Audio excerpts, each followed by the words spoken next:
Last time, we explored why the UK India Comprehensive Economic and Trade Agreement is much more than a trade deal. Today, we're asking a practical question. What actually changes when a business exports under CETA? Is it simply about paying less tax at the border? Or is there much more happening behind the scenes? I'm Lakshmi Kaul, and this is Global Order. When most people hear the words free trade agreement, they immediately think of tariffs, and understandably so. Tariffs are taxes on imported goods. Lower tariffs make products more competitive, benefiting businesses and consumers alike. Under CETA, India will reduce or eliminate tariffs on around 90% of tariff lines, covering approximately 92% of current UK exports by value over time. The UK will also remove tariffs on the vast majority of Indian exports. That is significant. But tariffs are only one part of the story, because even with lower tariffs, not every product automatically qualifies for those benefits. Which brings us to one of the most important and least understood parts of the agreement: rules of origin.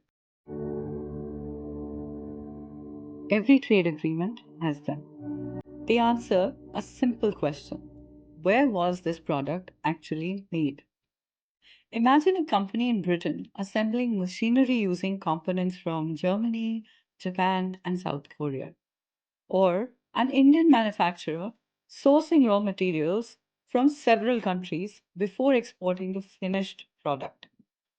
Can they still claim the benefits of CETA? The answer depends on whether the product has been sufficiently manufactured or transformed in the UK or India. If it meets the rules of origin, it qualifies for preferential tariffs. If it does not, the normal import duties will still apply. That is why understanding these rules is just as important as understanding the tariff itself. But qualifying for lower tariff is only the beginning. CETA also focuses on making trade more efficient.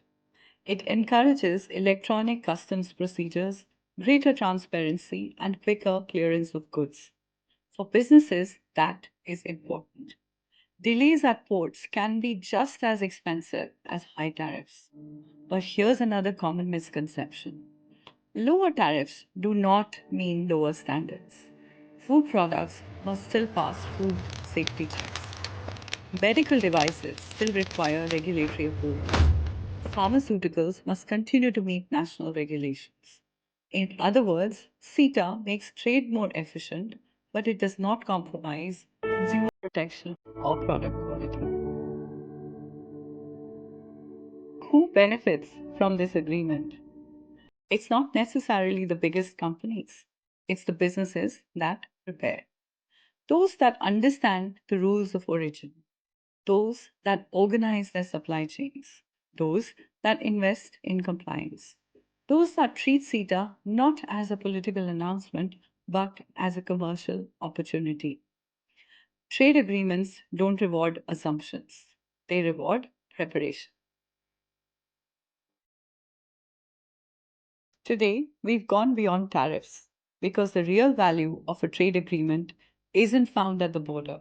It's found in what businesses choose to do once the border becomes easier to cross. Next time, we'll go beyond goods and explore why services, technology, and talent are becoming the real currency of the global economy. I'm Lakshmi Kaul, and this is Global Order. Thank you for listening.